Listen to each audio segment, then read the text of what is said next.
Joining me right now, former White House senior advisor for strategic communications and Trump 2020 campaign senior advisor, Mercedes Schalpp, and Democratic strategist, Laura Fink. Great to see you ladies this morning. Thank you so much for being here. Laura, if this issue is front and center for President Biden, why do you think he didn't mention it last night in his first primetime address?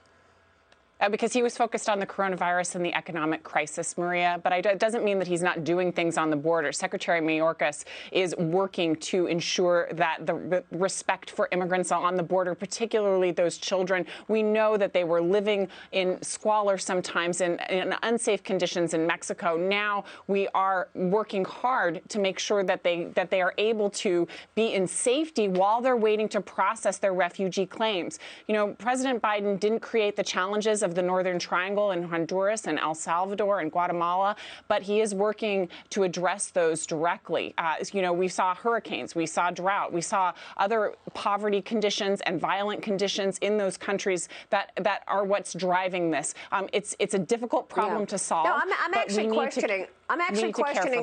questioning if. Laura, I'm questioning if he actually did create this crisis, because under the Trump administration, they had a remain in Mexico policy. There was border construction, and President Biden came in and reversed all of that. So I'm just wondering, is this an effort to just reverse everything that Donald Trump did, just to make a message, send a message to the world, Donald Trump is bad and we're reversing everything? Or is he actually looking at these issues, like the border crisis, for the issues that they are and trying to address them that way? Because it does seem like a little bit of a just, you know, a swipe across the board to just wipe out Donald Trump, even if it means reversing good policy, Laura.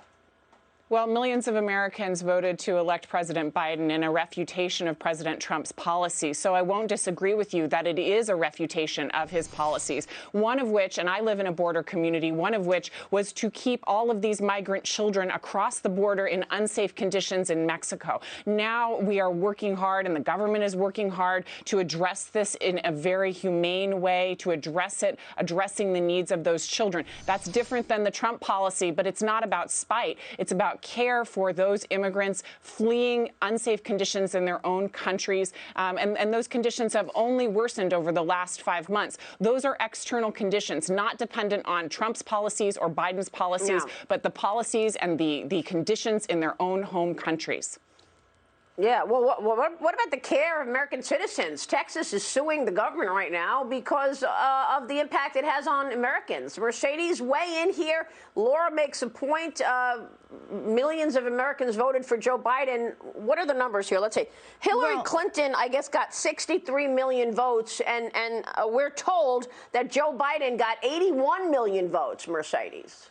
Well, let's start by saying that, first of all, it's important for the Biden administration to admit that there's a crisis on the border. We saw that Secretary Mayorkas came out saying that there's an overwhelmingly increase of migrants coming. And let's be real, it's because of Joe Biden's open border messaging.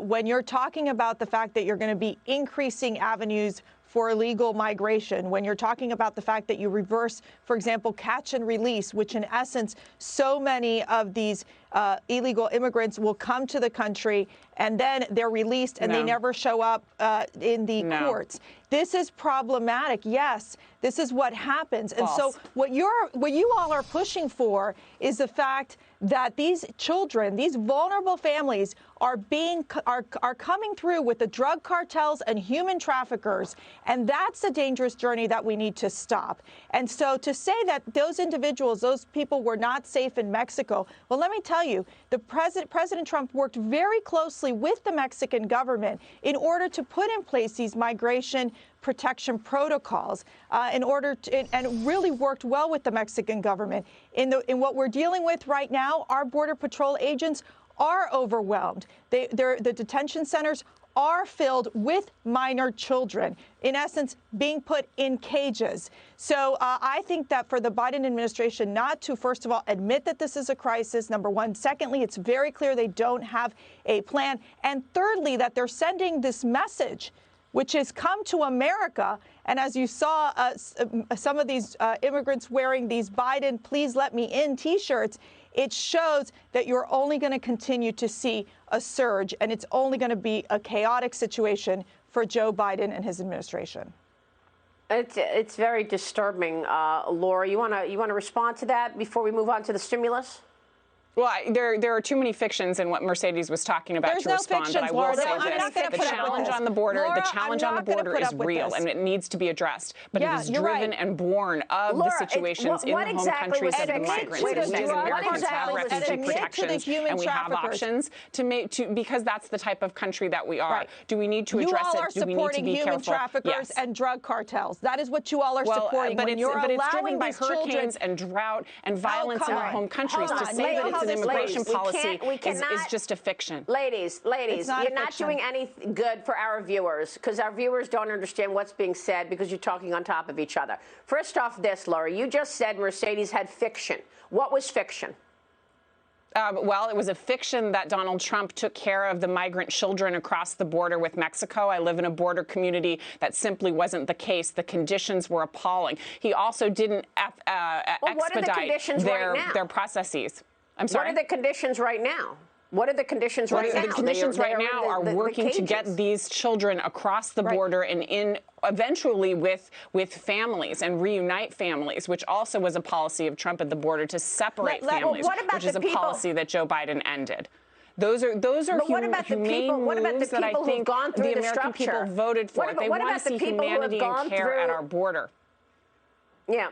Laura, what about the people who have gone through the structure that we have, the legal structure, to get in and become citizens in this country? So those kids are just cutting the line and getting into families?